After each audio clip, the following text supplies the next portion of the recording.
Am I the a-hole for telling my girlfriend that being depressed is not an excuse for being lazy? Update. Am I the a-hole for telling my girlfriend that being depressed is not an excuse for being lazy? Would I be the a-hole by not telling a guy I've been dating for a month that I'm having artificial insemination to be a single mother?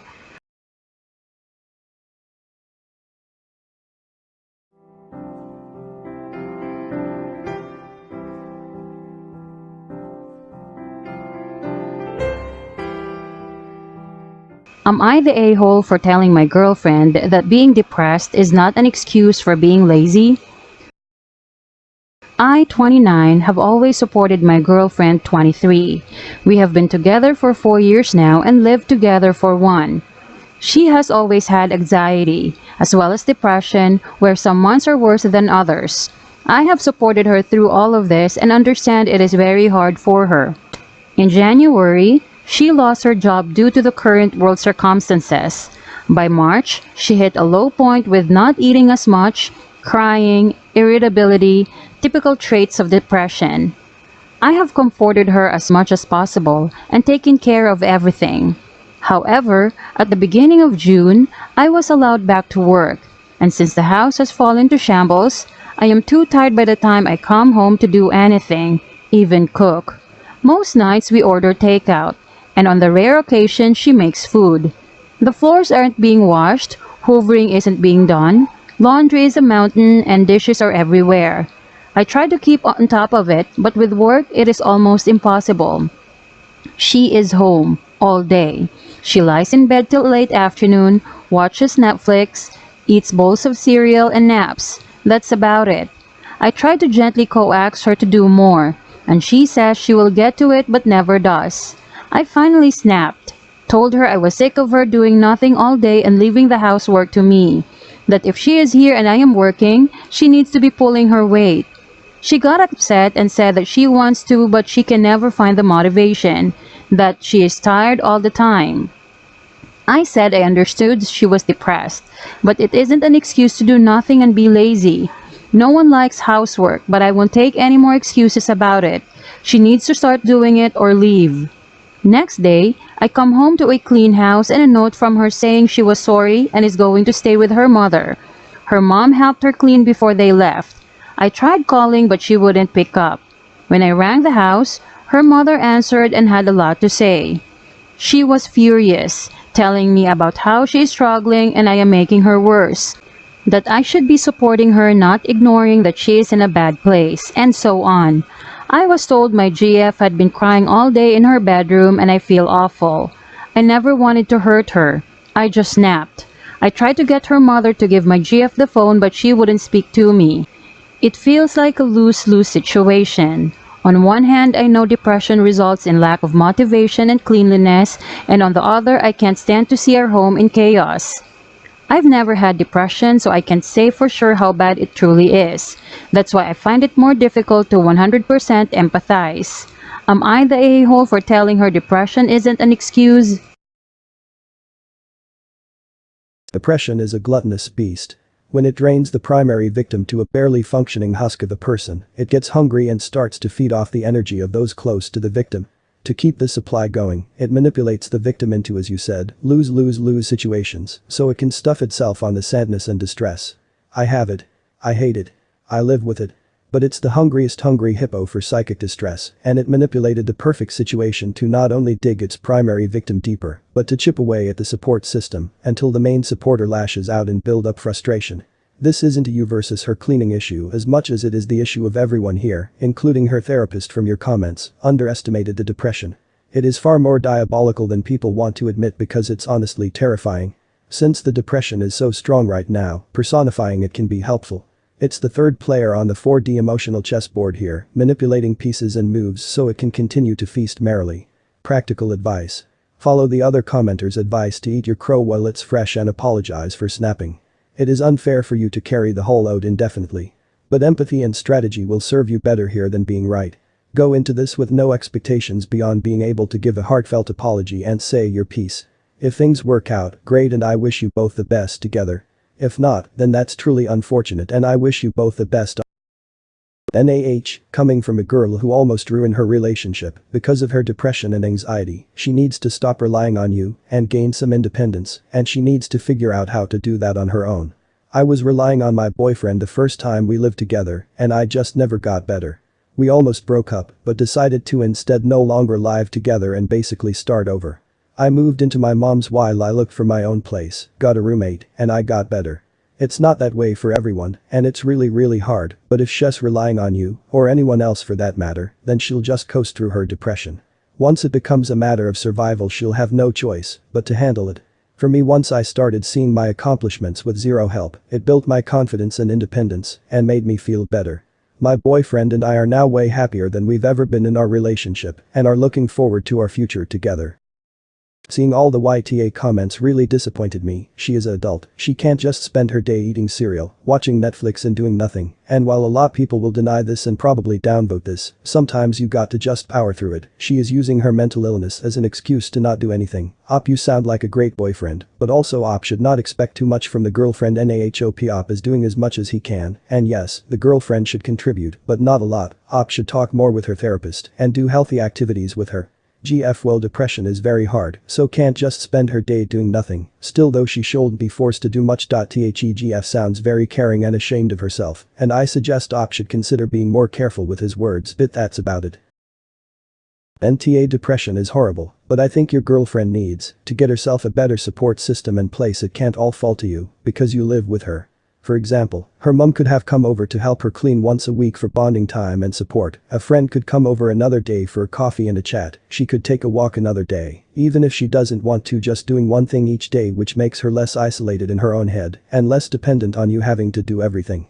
This was you snapping, because living with a mentally ill person is hard, and being a carer is hard, and you can't do everything all the time. Your mental health matters too, and your environment clearly needs to be tidier for both of you to be happy. Your girlfriend's mother needs to stay in her lane. It's not right to shout at you in your girlfriend's place while she hides upstairs letting you get it in the neck. Your girlfriend has chronic cyclical depression that's hard to live with, and she doesn't have a proper support system to balance herself out when she's struggling. If her mother cared that much, she would have already been helping her, not leaving it to you to support. Work full time and do all the housework. Update. Am I the a-hole for telling my girlfriend that being depressed is not an excuse for being lazy? Ultimately, I realized that the majority of the blame was mine. I never ever should have called her lazy, because that isn't what she is. I lashed out and I shouldn't have. She stayed at her mother's for a few days, and we eventually met up to talk. I told her how it just got too much for me, but it was no excuse for lashing out, and I apologized. She apologized also, not that she needed to, and we talked for a long while about how we can make our relationship work. I expressed my concerns over her therapist, who is very against anything other than talking therapy. She agreed that he didn't seem to really have her best interests at heart, and she is currently looking for someone new. For now, I suggested she stops looking for work. She got a lot of rejections, and I could see it was upsetting her more. I just felt we should take a step back from that, and I want her to focus a little more on herself.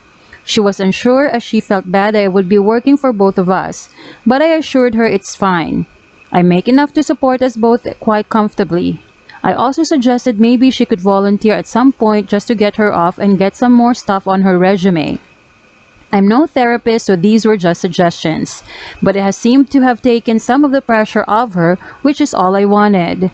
We agree that being in the apartment all day alone and in bed is not good for her, so we came up with a plan that she do an exercise video 3 times a week. It's only a 10-minute one, just so she is doing something. She has found she likes doing them. They make her feel a bit better after, and has started something called yin yoga now too.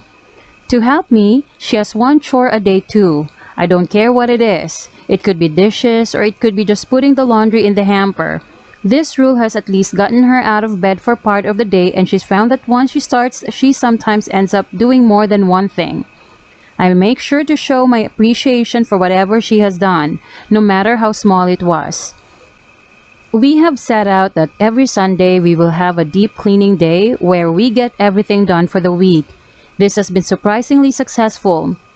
We make it fun and just mess around while still getting things done. It makes the week a lot more manageable when we only have light chores to keep on top of.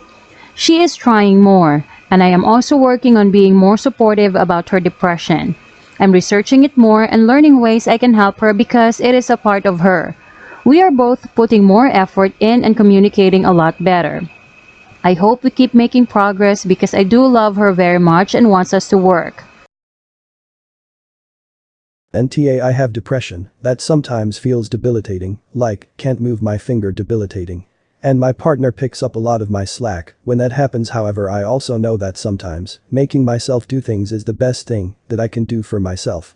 You can't let yourself wallow for months on end, it's not healthy, and your GF has to understand this.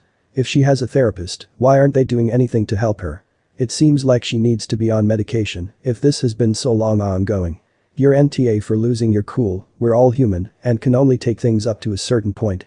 And her mother is enabling her.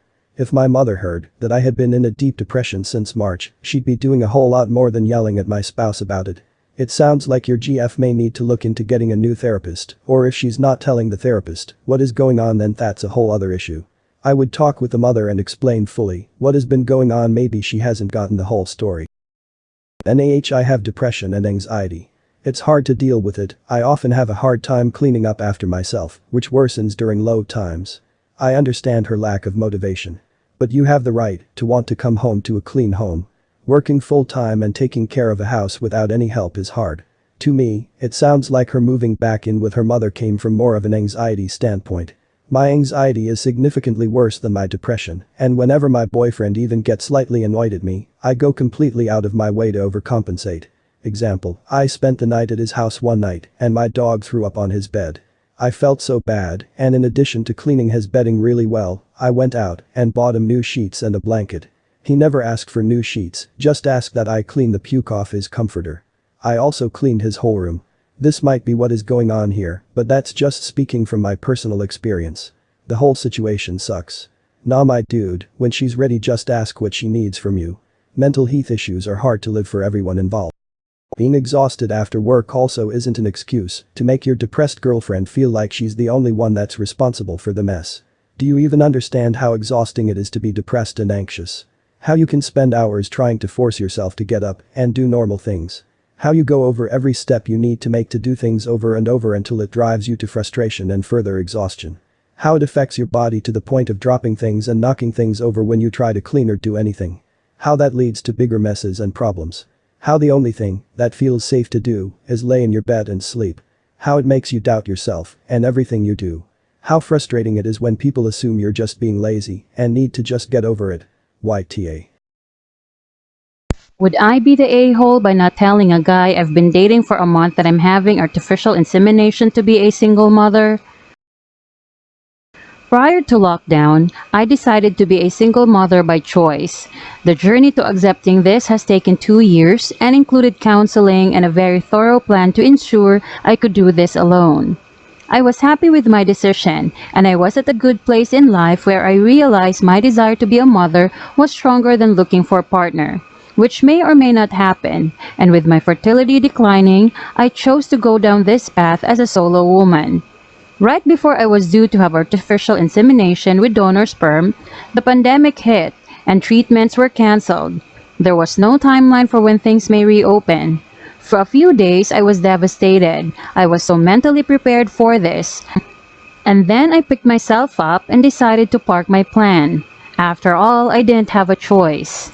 I downloaded a dating app out of curiosity and figured that I could still chat to guys and see what happened, without any expectation really. I've been talking with a guy, let's call him G, and it's only been a month, so very early stage. However, we've met up twice, with a third meeting planned, spoken many times on the phone, and I get a really good feeling from him.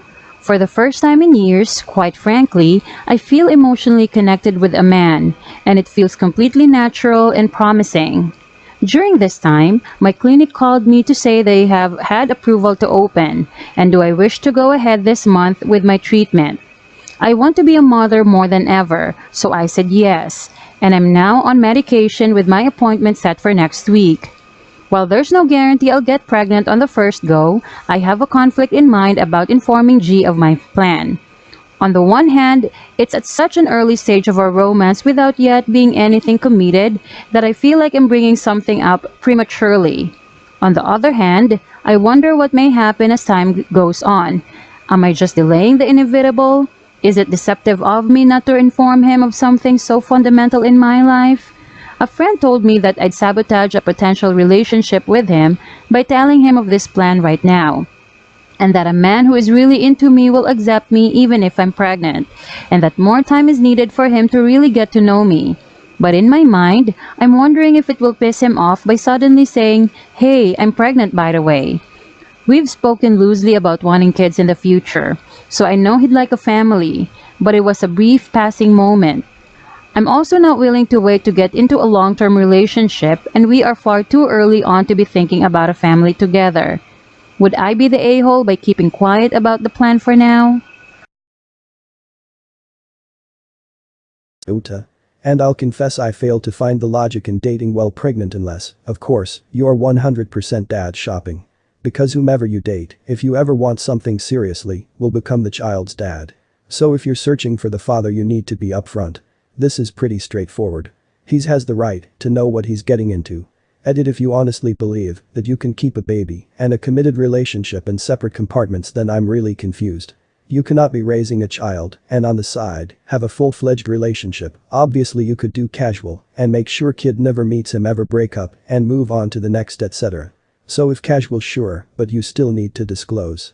If it's full-fledged, he needs to be dad material for your kid, or else you're straight up a bad mom, not you per se. But any woman who brings a shitty man into her home without regard for their child is pretty trashy. Assuming you're a decent person, you need to vet this man, and you need to let him know you're doing it. Or I guess long-term casual relationship. AITA. Already kind of are. You should have told him about your plans initially, probably when you, as you said, talked about possible future kids. Since this is a set plan with dates and everything. By not telling him, you're sabotaging a possible relationship even more. Think about this problem. You tell him you're pregnant. Do you really think he'd just believe you were artificially inseminated? He'd probably think you're dating someone else on the side. Tell him. So he can prepare himself or decide it's not for him. He has the right to know if you really want him in your life, even if he doesn't have the right to tell you not to do it. YWBTAA month is definitely long enough to talk about things that may affect your relationship with this person long term. You said you have wanted to be a mother more than anything. He needs to know that. If you don't tell him, you're not doing right by him and you're not being true to yourself. If your goal is motherhood and you've decided to potentially take on a partner going forward, you need to find someone who will support you in that journey. It may be scary and you may lose him now, but I can tell you I'd be way more upset, even if I were supportive of your decision, if I found out months into dating you. You've got to tell him. YWBTA, however, it is your choice, and I am 100% behind that dream you have. The only issue here is that, despite this being the early stage of talking, if you two decide to take this to a more serious level, it is a big factor. He mentioned wanting a family, but for him, it may be a bit soon, and that's totally okay to walk away from, but I do believe that just for the sake of being transparent, you should mention it to him. If he doesn't like it, oh well, his loss. Overall your choice, but it would be better to inform him.